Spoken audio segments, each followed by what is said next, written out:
evening, everyone, and welcome to this March 3rd, 2021 meeting of the Hampton City School Board. I call this meeting to order. Our first piece of action is we received a request for a board member to participate remotely. Ms. Banks-Gray has asked to participate remotely due to a temporary medical condition, and I have confirmed with her that she will be participating tonight from 108 Agnes Court in Hampton. So do I have a motion to allow for her remote participation? Yes, sir, Mr. Chairman. Yes. I move the approval of Ms. Tina Banks-Gray's participation remotely for tonight's meeting. Second. I have a motion by Ms. Cherry and a second by Dr. Woodhouse. Is there any discussion? Hearing none, Ms. Bowers, would you please call for the vote? Ms. Afonja? Aye. Ms. Banks-Gray? On card. Ms. Cherry? Aye. Dr. Mason? Aye. Mr. Samuels? Aye. Dr. Woodhouse? Aye. Mr. Kilgore? Aye, the motion carries. If you could let her into the room.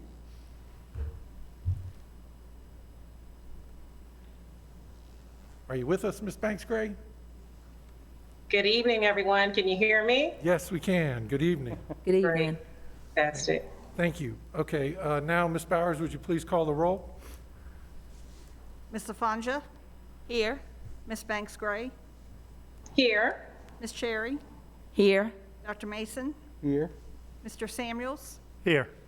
Dr. Woodhouse? Here. Mr. Kilgore? Here. All right, let the record show that all board members are present. And now, if I could ask everyone present here to please stand for the Pledge of Allegiance, and we will ask our student representative, Mr. Paul Karnak, to lead us in the pledge. I pledge allegiance to the flag of the United States of America and to the republic for which it stands, one nation, under God, indivisible, with liberty and justice for all. Thank you. We now move on to item 1.04 of our agenda, adoption of the agenda. Do I have a motion to approve the agenda? So moved, Mr. Chair. Second. I have a motion from Dr. Woodhouse and a second from Mr. Samuels. Is there any discussion? Hearing none, Ms. Bowers, would you please call for the vote? Ms. Afonja? Aye. Ms. Banks-Gray? Aye. Ms. Cherry? Aye. Dr. Mason? Aye. Mr. Samuels? Aye. Dr. Woodhouse? Aye. Mr. Kilgore? Aye, the motion carries. Our next item is the consent agenda, consisting of item 2.01, personnel report number 21-04, and 2.02, minutes of the school board meeting of February 17th, 2021. Do I have a motion to approve the consent agenda? So moved. I have Second. a motion from Dr. Mason, I think. No, No. Mr. Samuel. Oh, Mr. Samuels, and who was the We haven't second? been in person. And a for second while. from Dr. Woodhouse. Is there any discussion? Hearing none, Ms. Bowers, would you please call for the vote? Ms. Banks-Gray? Aye. Ms. Cherry? Aye. Dr. Mason? Aye. Mr. Samuels? Aye. Dr. Woodhouse? Aye. Ms. Afonja? Aye. Mr. Kilgore? Aye, motion carries. We now move on to item 3 of our agenda, superintendent and staff reports, and I will turn it over to Dr. Smith. Good evening, Chairman Kilgore, Vice Chair Woodhouse, members of the school board.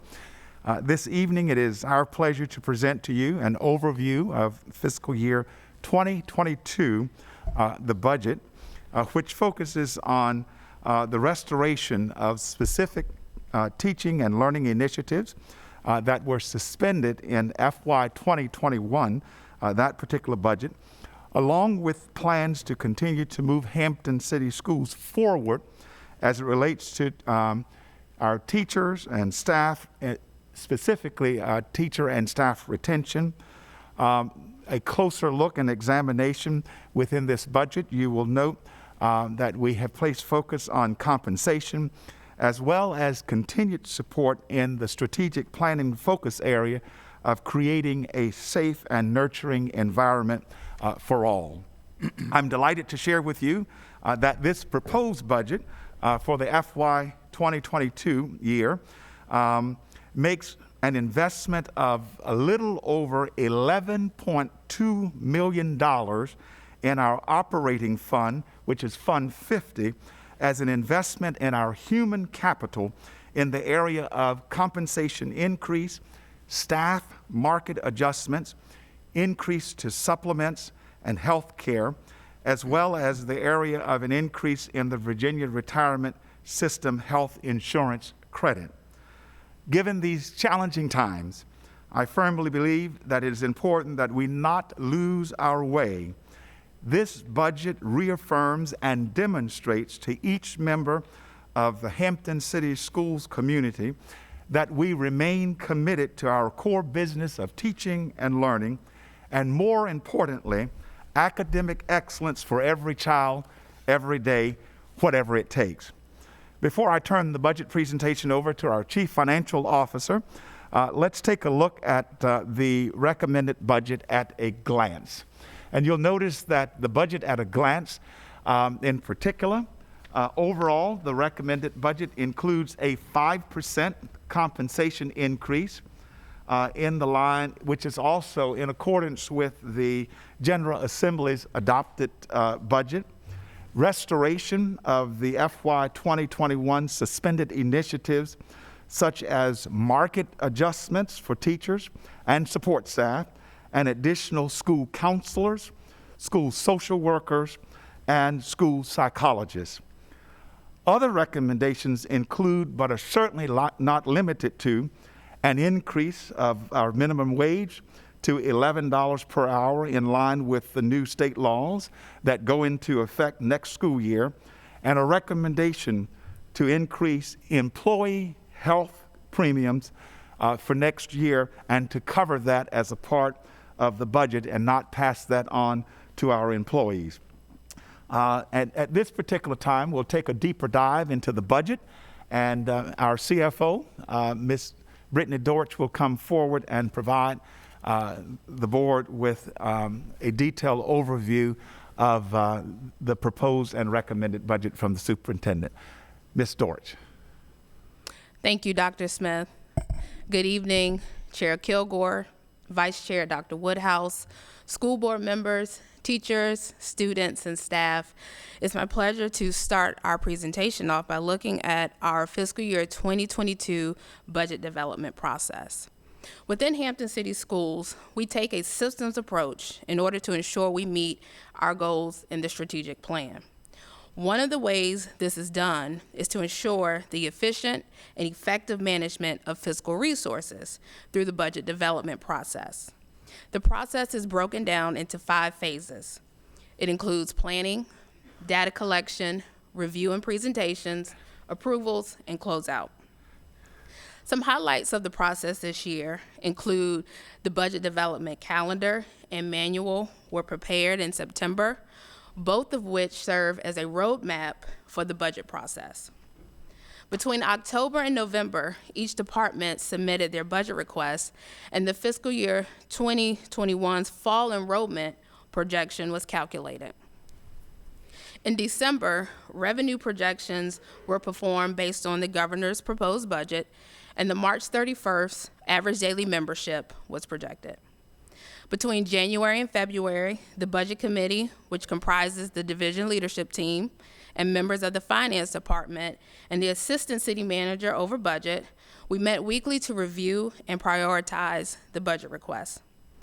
The work performed over the last 6 months will be presented tonight.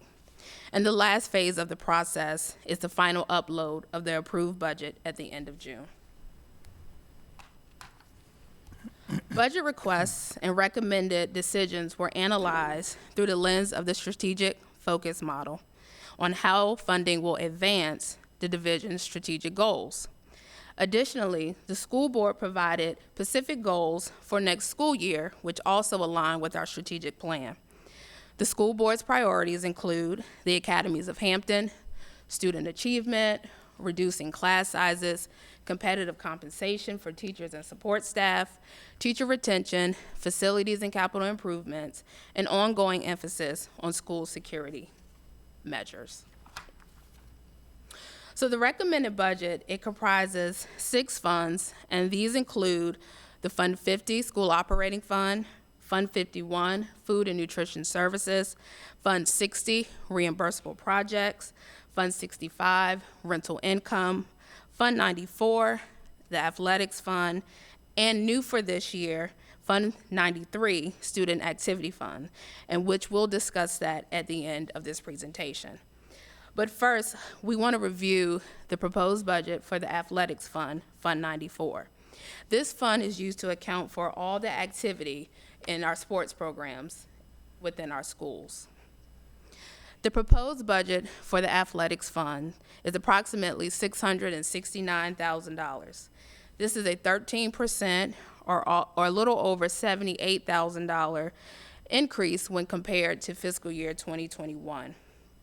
The increase to the athletics budget is due to the transfer of the revenues and associated expenditures for athletic trainers, which are currently paid for out of our Fund 50 School Operating Fund. This recommendation is proposed to move those costs to Fund 60 so that all costs related to the athletics program are within Fund 94. The impact to the overall budget is zero, as this is just an operational budget change. Additional adjustments were made to the activity fund revenue based on actual amounts prior to COVID. Revenues within the athletics fund are primarily received through ticket sales at sports events, and it also includes a transfer of funds from the school operating fund, which is recommended to be a little over $429,000. The majority of the expenditures are for contract services such as officials and security, and also athletic materials and supplies. The budget for these costs is recommended to stay consistent with the original fiscal year 2021 budget. The next fund is Fund 65, Rental Income Fund. This is used to account for all activity associated with the rental spaces within the school division. Examples include rental space at Mallory, Merrimack, and our Health and Wellness Center. Rental income revenue is projected to be approximately $79,000 based on current rental agreements in place. A slight increase is expected in rental income, primarily due to the rental space by ABS, one of our third-party custodial companies at Merrimack. Rental income is allocated for repairs and maintenance and for utility costs at different rental properties within the school division. Also included in this recommended budget is a transfer from fund balance of $400,000, and this is for a roof project at our Hampton City Schools Health and Wellness Center. Moving to the Reimbursable Projects Fund, or Fund 60. This fund is used to account for projects that are 100% self-supporting, and it includes all grants awarded to the school division. For next school year, it's projected that the Reimbursable Projects Fund will be a little over $53 million, and this is about an increase of $31 million when you compare it to their original fiscal year 2021 budget. The budget proposal for Fund 60 is based on the continued funding under our current grant programs, but also a projection of any carry-forward funds at the end of fiscal year 2021. 91% of the Fund 60 budget comes from federal grant programs. The largest include Title I, Local Education Agency, Title VI-B, Special Education Flow-Through, and Title IV, 21st Century. And new for fiscal year 2021 and fiscal year 2022 are the federal grant programs that were authorized under the coronavirus relief efforts, which were passed by the federal government. Those grants are listed on the slide, But one of the ways, or a couple of ways that we've been able to leverage these funds within our school division, it includes purchasing personal protective equipment for our teachers and staff and students, sanitization supplies, student desk shields, air purifiers, extension of our Chromebook program to kindergarten through 4th grade, and many other items to support the division's COVID-19 mitigation strategies. Projected expenditures into next year include learning loss programs, HVAC and roof projects to enhance air quality, and continued purchases for personal protective equipment and sanitization supplies. Our Food and Nutrition Services Fund, or Fund 51, is used to account for school food and cafeteria operations across the school division. The operations of our school cafeterias are separate from the school operating fund, Fund 50, and they are expected to run similar to a business, but the goal is really to break even while also maintaining at least a 3 months operating expenses within the fund balance. The Fund 51 budget is projected to be $10.9 million for next school year. This is about $1.4 million lower when compared to the original fiscal year 2021 budget. Food and Nutrition Services receives funding based on the number of reimbursable meals served each day. During a traditional school year, these meals serve as the basis for our federal reimbursement under the National School and Breakfast Programs. We also participate in the USDA's Fresh Fruit and Vegetables Program, and this allows us to offer additional fruits and vegetables beyond those that are a part of our daily menu. Meals are also served to our young people beyond the school day through our after-school snack program and the child and adult care food program.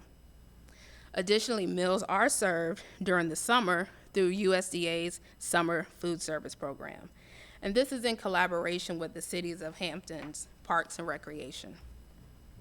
The Summer Food Service Program allows anyone 18 years or younger to receive free meals at our sites, even if that child is not a Hampton City Schools student. Breakfast is also provided for free during summer school as well.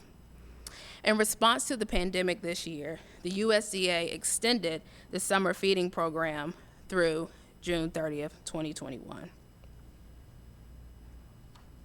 So looking at changes to the Food and Nutrition Services Fund, the projected revenues were based on the average revenue that was earned during the first 7 months of 2020 school year, and then that amount was annualized for a full year. The recommended budget also includes a use of fund balance to cover any expenditures if needed, and this is due to any further impacts of COVID-19 on cash sales as we begin next school year. No increase is proposed to our school lunch and breakfast prices for next school year, and the prices are indicated on this slide. And additionally, we recommend to implement the state's school meal expansion program. This program provides state funding that will be used to eliminate the price of meals for those students who are approved for reduced price lunch. Students who qualify for reduced price meals currently receive free breakfast. Therefore, next school year, students who qualify for reduced price meals will receive both free breakfast and lunch. Our projected non-payroll expenditures have been adjusted in line with changes in meals served as compared to the original fiscal year 2021 budget. And then projected payroll expenditures include a 5% compensation increase, along with market adjustments such as an increase to the minimum wage to $11, and the impact is between $1.62 and $2.59 per hour increase for cafeteria staff. Other market adjustments include a $2 per hour increase for cafeteria managers, $1 per hour increase for secretaries and maintenance staff, and $1.50 per hour increase for technology specialists. Though not implemented in the current school year due to the USDA's expansion of the summer feeding program, The division has participated in the USDA's Community Eligibility Provision, or CEP, program. We currently have 23 sites, which are listed on this slide. CEP offers reimbursements to school divisions to provide free meals to students.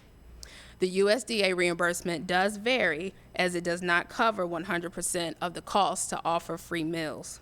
Thus, the USDA does recommend that school divisions carefully analyze the implementation and expansion of this program.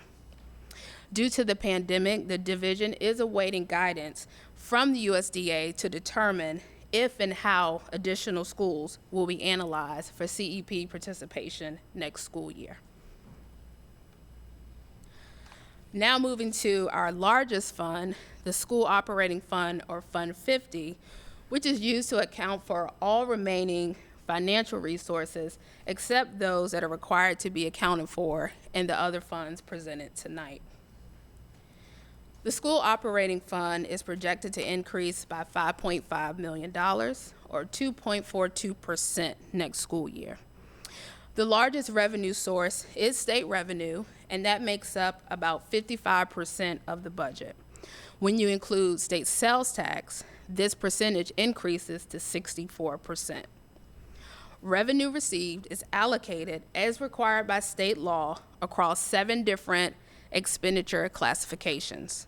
They include instruction, which is 70% of the budget, administration, attendance, and health, transportation, operations and maintenance, non-instructional operations, and this is where we account for the wellness center and the pharmacy, technology, and debt and fund transfers.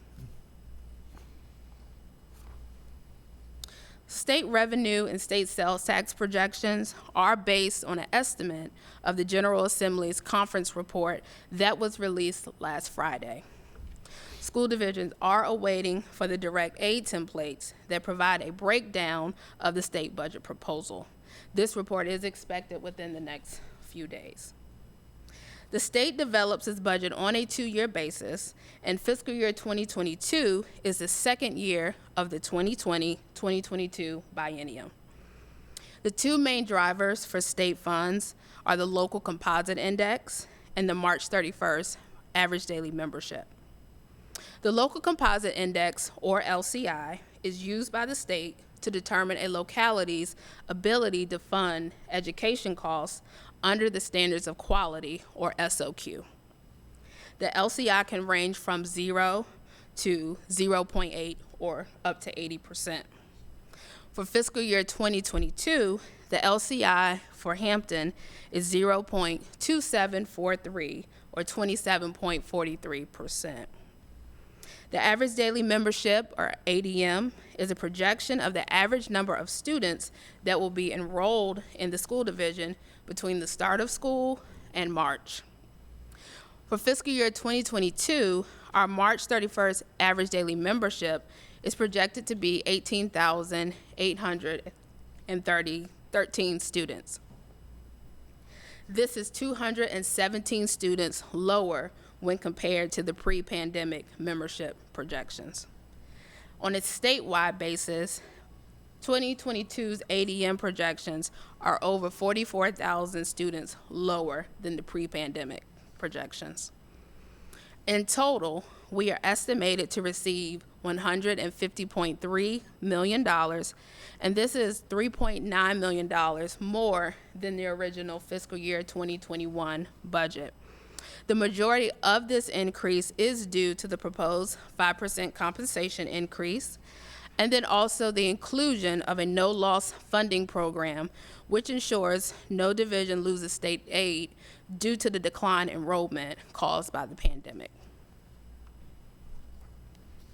Local funds represent 33% of the school operating budget and are received from the City of Hampton based on a funding formula that shares 61.83% of residential, personal property, and utility tax revenues with the school division.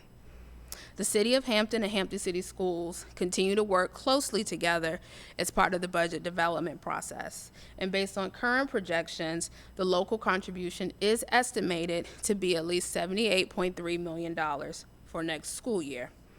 This is an overall increase of $1.4 million. And the city has also included $380,000 to help in supporting the transformation of our learning spaces under the Academies of Hampton. Federal funds in the school operating fund are received through the Federal Impact Aid and the JROTC, or the Junior Reserve Officers Training Corps program. It is projected the federal revenue will be $758,000 next year. Federal Impact Aid is a federal assistance program to help minimize the impact of lost revenue from tax-exempt federal property within a city. For the JROTC program, each respective military branch provides a reimbursement for a portion of the salary of military instructors who work with our young people. Other miscellaneous revenue is projected to be $5.27 million, and it includes all remaining funding sources that do not fall under state, local, or federal funds. The three largest sources include $2 million of revenue generated by our on-site pharmacy, $1 million in Medicaid reimbursement funds, and $1 million in indirect cost revenue generated by food and nutrition services and federal grant programs. The total recommended budget for Fund 50 has to be further allocated as required by the Virginia Department of Education by major expenditure object or type. Salaries and fringe benefits make up the majority of the budget at 80%, and that's about $188 million of the total Fund 50 budget. And it includes gross salaries, Virginia Retirement System or VRS costs, healthcare expenses, and other fringe benefits. So as part of the budget development process, maintaining a competitive salary is a school board priority and a strategic focus. As such, a 5% salary increase in line with the General Assembly's budget is proposed for fiscal year 22, as noted on this slide. Since fiscal year 2017, gross salaries will have increased by 17% if the fiscal year 2022 proposed raise is approved.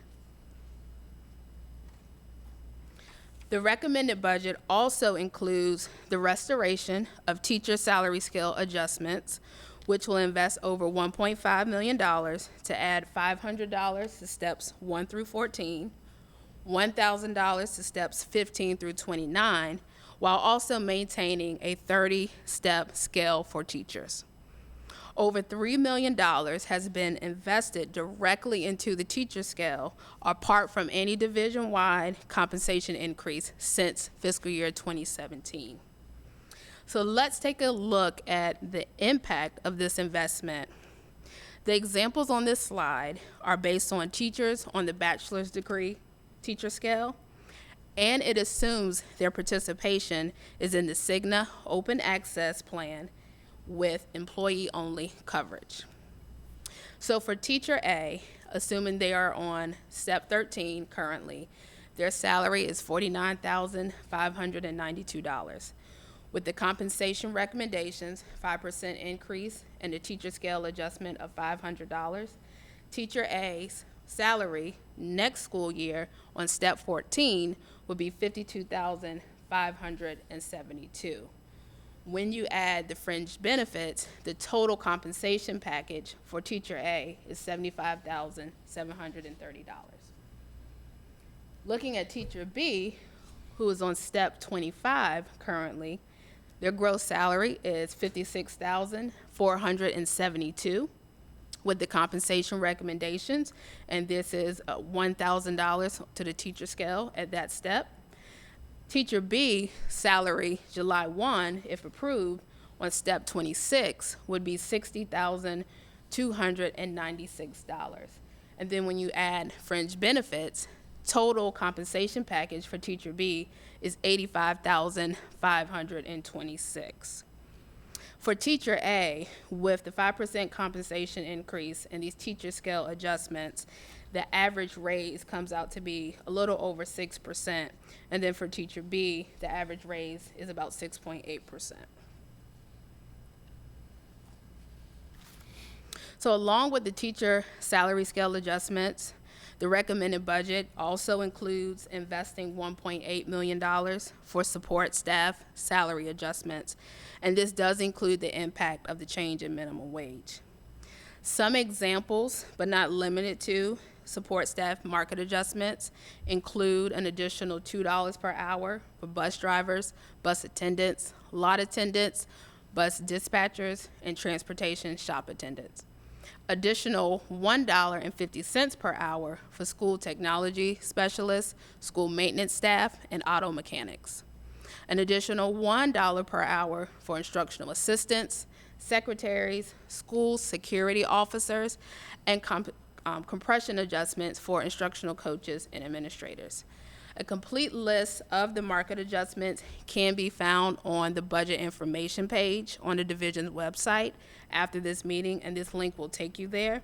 But also within the recommended budget book on pages 23 through 24, it also includes the complete list.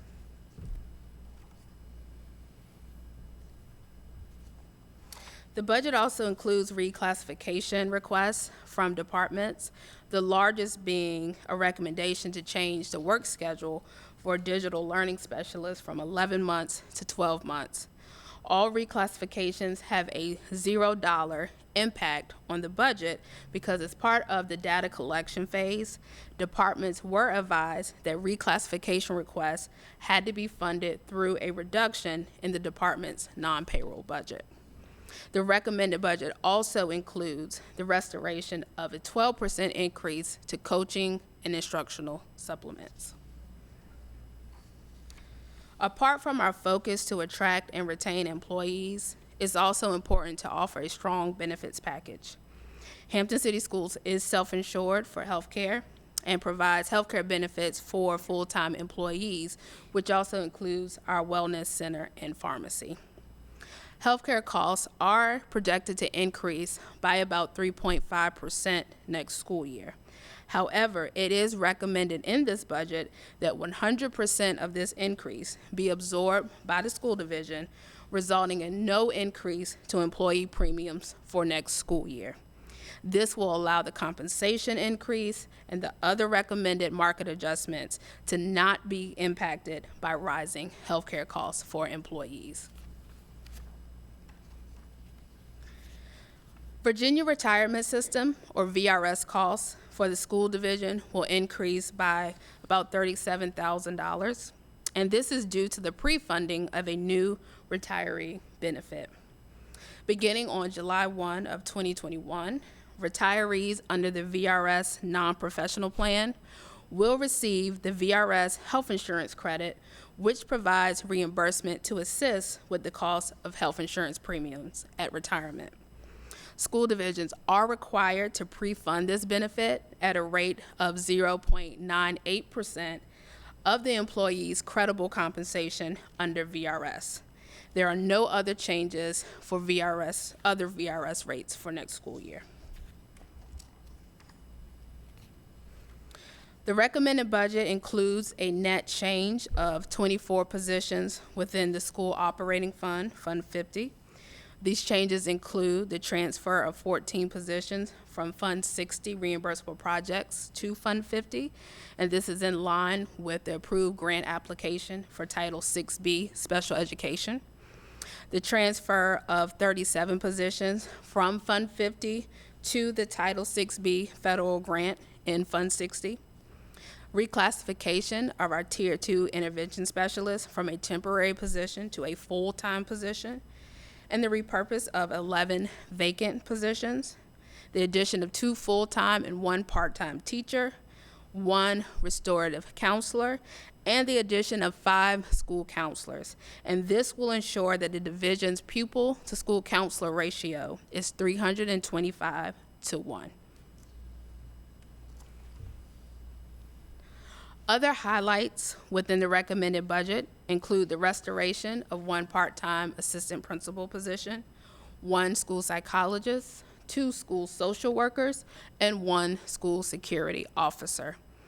The budget also invests over $4 million for the Virginia Preschool Initiative, or pre-K program. And Hampton City Schools is budgeted to receive at least 637 slots for next school year from the state. The Academies of Hampton budget in total is $1.2 million, and it includes that continued investment from the city of $380,000 for the transformation of learning spaces. And the budget also includes funding for collective bargaining planning, school renaming projects, and budgeted funds for one-time expenditures. Even though the formal budget process does not include multi-year budgeting, it is still important and vital that as part of the annual budget process, we look at what costs can be sustained in the future years. By earmarking funds for one-time expenditures, this is going to ensure that when we start the fiscal year 2023's budget development process, that the division is at a good place. And this will help in the event that the state no longer continues that no-loss funding program. Almost to the end. So it's not too often that accounting standards from the Governmental Accounting Standards Board, or GASB, are a part of the budget proposal. However, ever so often, GASB issues new accounting standards or requirements that impact the budgetary process. GASB 84, fiduciary activities, is required for school divisions. A general definition of fiduciary activities would be assets which the government administers on behalf of or for the benefit of an external party, for example. However, GASB 84 provides governments with more specific guidance in defining what is a fiduciary activity and what is not a fiduciary activity for accounting and reporting purposes.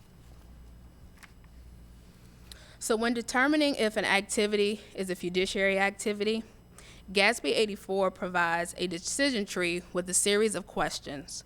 Some of those questions include, does the government have control of the assets or the money? Are the assets held in a trust in which the government is not a beneficiary? And does the government have administrative involvement? If after going through the series of questions, it's determined that the activity is not a fiduciary activity, the government has to report those assets either in the general fund, which for us would be our Fund 50 school operating fund, or a separate special revenue fund. Following the criteria in GASB 84, student activity funds is not considered a fiduciary activity and is required to be reported either in the school operating fund or a separate special revenue fund. And this is because the money is controlled by the school division. The division has administrative involvement, and the funds are used to benefit the schools, which is part of the governmental entity. Prior to GASB 84, student activity funds were identified as agency funds and were not required to be a part of the budget process, but they were and continue to be required to be audited by an external party each year. So what are student activity funds? So each school within Hampton City Schools has its own bank account, which holds funds generated by the school through activities such as student club and activity fees, fundraisers, donations, picture yearbook sales, for example. And then this fund is also used for disbursements to support student club activities, fundraiser expenses, and faculty and student events. It is important to note that no money from the local contribution or from the state budget goes to student activity funds. It is solely funds generated at the school level through the activities on this slide. With the implementation and analysis of GASB 84 as it relates to student activity funds, it is recommended that a new fund, Fund 93, be added to the budget proposal to account for the assets within student activity fund. the projected total assets for next year is projected to be a little over $995,000. And a breakout of this amount by school/site can be found on page 37 of the recommended budget book. So before I end the presentation, I would like to provide the public with the next steps in the budget development process. We are awaiting the K-12 direct aid templates from the Virginia Department of Education, and once released, the recommended budget will be reviewed, and any changes needed will be presented to the school board and updated within the budget. The school board will discuss the proposal, and public hearings are scheduled here at Jones on March 10th and March 17th. And on March 24th, the school board is scheduled to vote on the fiscal year 2022 proposed budget. Now, though I am the one that is presenting tonight, developing a budget is not a one-man or one-woman process. It definitely takes a team. So I would like to just give a special thanks to the division leadership team, members of finance, human resources, food and nutrition services, athletics, department leaders, principals, secretaries, and administrative assistants. Thank you all for your collaboration in the fiscal year 2022 budget. That completes the presentation. Thank you. Thank you, Ms. Dortch. Do I have any questions from board members? That includes Ms. Banks-Gray, who there she is. There we go. Do I have any questions from board members? Do I have any questions from our student representative? No questions at this time. Thank you, Mr. Chair. Thank you. All right. Excellent presentation, Ms. Dortch, as always. Thank you very much for the detail, and also all the board members got a detailed book as well. So again, thank you very much. Thank you. Dr. Smith? Thank you, Mr. Chairman and members of the board, and thank you, Ms. Dortch. And as she indicated, all of the members of the team who participated in terms of the development of the recommended budget for FY 2022. At this particular time, our next presentation is that of the calendar, and we're going to ask Dr. Haynes if he would come forward, and I think he will be joined by Ms. Kate Maxlow.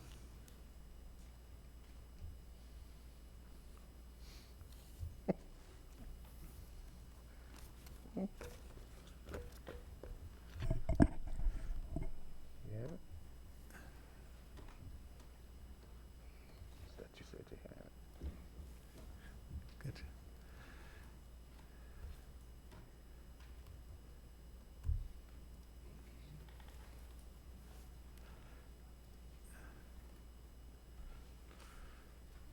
All right. Good evening, Chairman Kilgore, Vice Chair Woodhouse, members of the board, Dr. Smith, and the Hampton community. This year, as a part of the calendar process, you are aware that we administered a survey regarding the opening date for the 21-22 school year. You will hear the results of the survey and are able to access it, of course, through board docs. I will now turn the presentation over to Kate Maxlow, our Director of Innovation and Professional Learning, and she will walk you through the two calendars and their similarities and differences for the 21-22 school year. Then, of course, we will discuss the results of the survey and the policies that afford our staff and families flexibility to observe important religious events.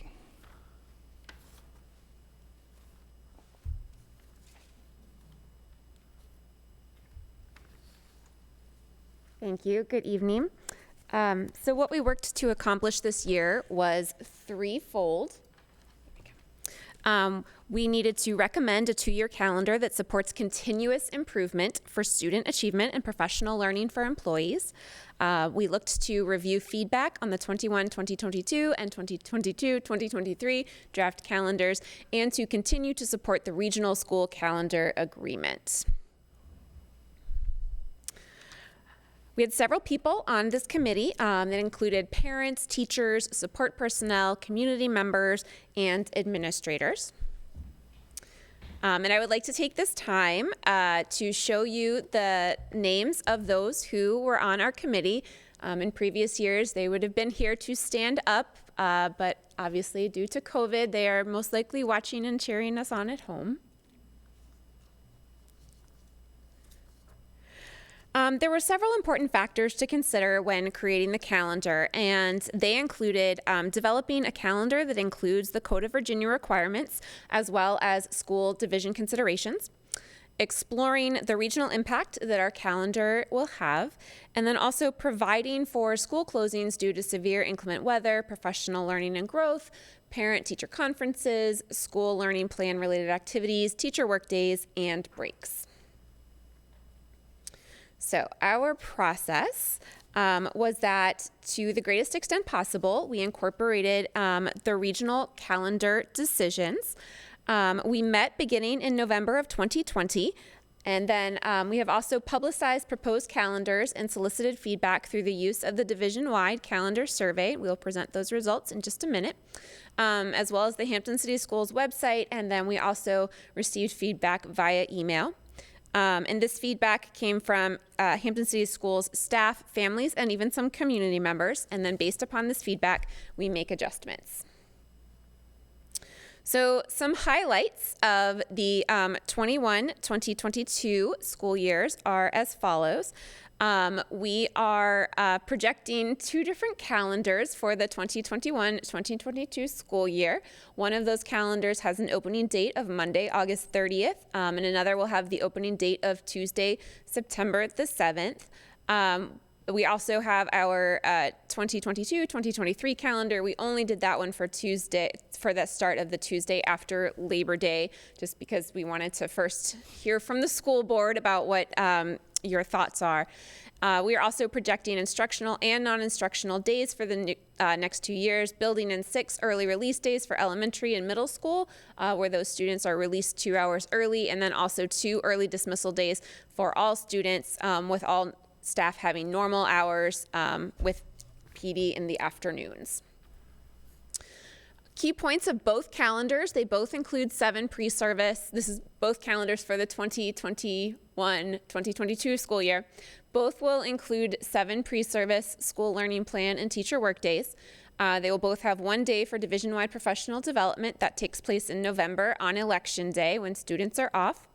There's also 1 day for regional professional development or building-based school learning plan activities that takes place at the end of the first semester, at the end of January. And then it also encompasses 1 unencumbered teacher workday at the end of the first semester. Additional information regarding the pre-Labor Day opening calendar, which would have students returning on Monday, August the 30th. There would be 1 banked student instructional day and 3 inclement weather days. We would advise that any additional missed days were made up at the discretion of the superintendent.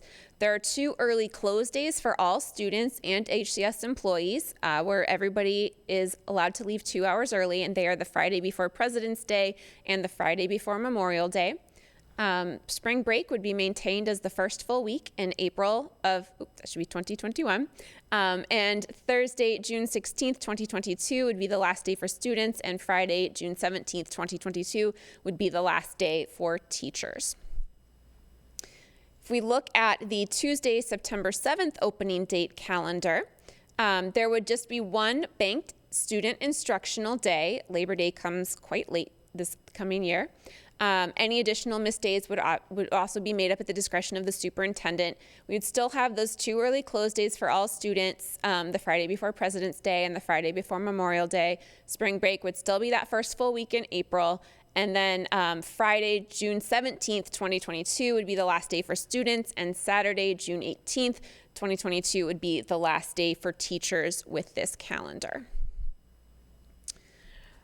When we look at the data that we received from the survey, you can see here that we received 2,745 responses, and the basic information that we asked was, which date would you prefer? Would you prefer option 1 to begin on Monday, August 30th, 2021, or would you prefer option 2 to begin on Tuesday, September 7th? And you can see that 65.2% of respondents preferred to begin on the day after Labor Day, like we usually do, and 34.8% of the respondents preferred to begin on that Monday, August the 30th.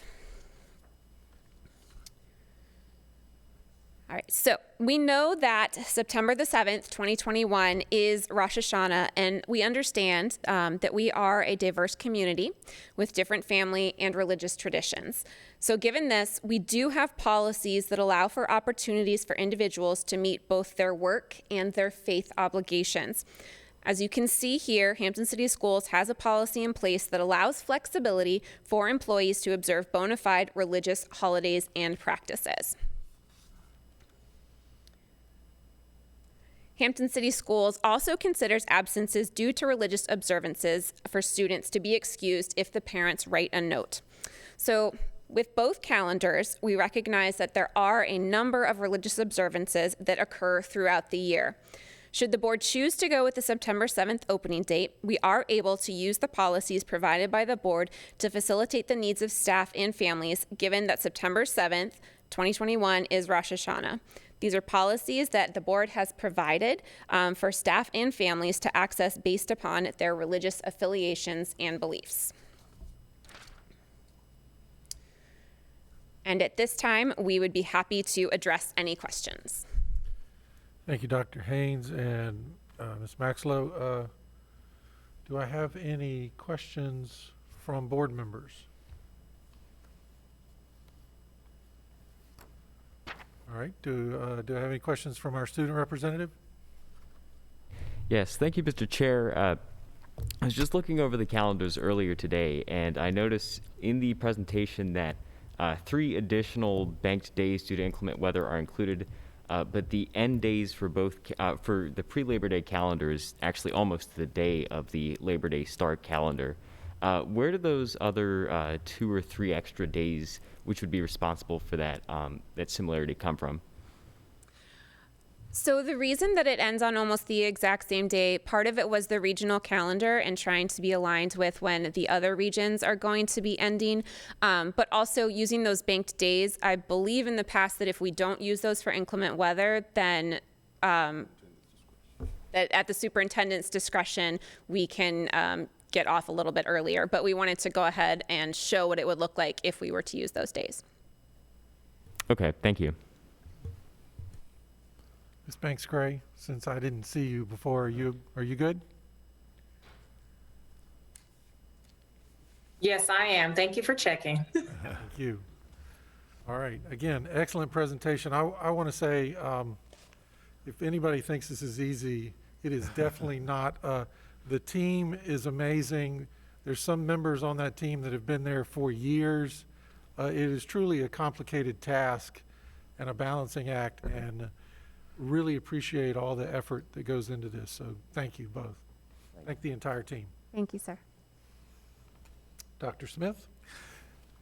Thank you, Mr. Chairman and members of the board. The final report this evening will be our financial report, and I think Ms. Dortch will close us out in terms of our presentations this evening with the financial report to the board. Ms. Dortch.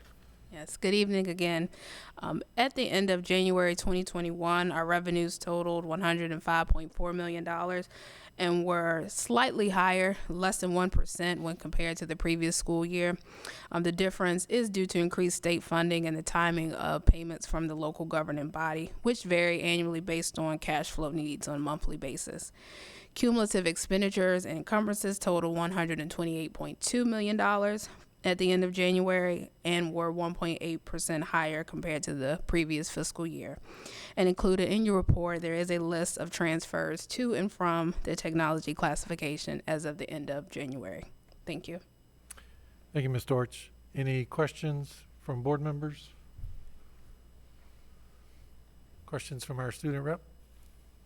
All right. Dr. Smith?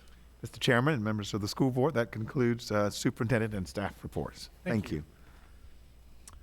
All right, we will now move on to section 4 of our agenda, hearing of any delegations or presentations of any written communications or petitions.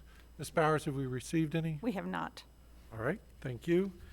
We now move on to section 5 of our meeting, deliberation. And our first item on deliberation, 5.01, is a resolution for VSBA Business Honor Roll, which is worded to honor Kroger and Old Point National Bank. Do I have any deliberative comments about that? All right. Our next item on the deliberation agenda is 5.02, which is student fees for 2021 and 2022. Do I have any comments about the fees from our student rep? All right, thank you very much. And then finally on deliberation is 5.03, the 2021 and 2022 school calendar and the 2022/2023 planning calendar. Do I have any comments from board members on that? Comments from the student rep? All right. Well, wow. Okay. Well, that brings us to the informational items on our meeting. Our next meeting, as was presented in the budget presentation, our next two meetings will be here again at Jones, March 10th and March 17th, and they are to receive public comment on the budget. And then on March 24th, the board will vote on the budget, again here at Jones Magnet Middle School. Do we have any informational items from the superintendent? Yes, just one, Mr. Chairman, and that's with regards to the academies of Hampton.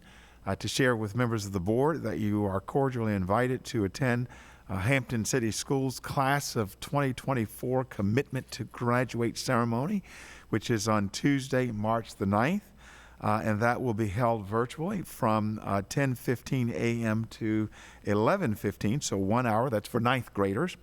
And then also for the Class of 2023, the Commitment to Graduate Ceremony will be held on Wednesday, March the 10th, and that's certainly for 10th graders, and the time there is the same from 10:15 until 11:15 a.m. As well. And we'll include this in the information that you receive, your packet, but I wanted to share that this evening so that it would be available. And if your schedules permit, certainly we would always love to have you to participate and be a part of these wonderful events. Thank you very much, Dr. Smith. Okay. Do I have informational item from board members? Yes, Dr. Woodhouse. Thank you so much, Mr. Chair. I would be remiss if I didn't say how much I appreciate all of you, your words of kindness and your condolences during the demise of my father. I really appreciate the words that you said. It was like a medicine to soothe the pain that my family and I were going through. And so we truly want to thank you for your cards, your text messages, your emails that you sent. My father was truly our patriot of our family. And so he's going to be greatly missed. But thank you so much for uplifting our spirits, and I won't forget it. Thank you. Thank you, Dr. Woodhouse. Any informational items from our student representative? Yeah, I would just like to point out very quickly that the applications for the position of student representative are now open, and they will be open until April 12th. So there are a number of weeks there for candidates who desire to be in this position to submit their applications. I strongly encourage it from everybody who is qualified. This has been a great ride over the past 2 years, a great position. Highly encourage it. Thank you very much, Mr. Carnick. Okay, without further ado, oh yes, Mr. Samuels. Thank you so much, Chairman Kilgore. I would be remiss if we didn't recognize Chris Bowman, Hampton City Council member, in attendance. So thank you so much for joining us tonight. Chris Bowman, we appreciate your support on council. Yeah. Well said, Mr. Samuels, thank you. And I would just like to say it is really good to see everybody sort of from the bridge of the nose up this evening. It's nice to be in person again and to see you all, even if we had to wear masks. So thank you all for joining us this evening. So without further ado, this meeting is adjourned.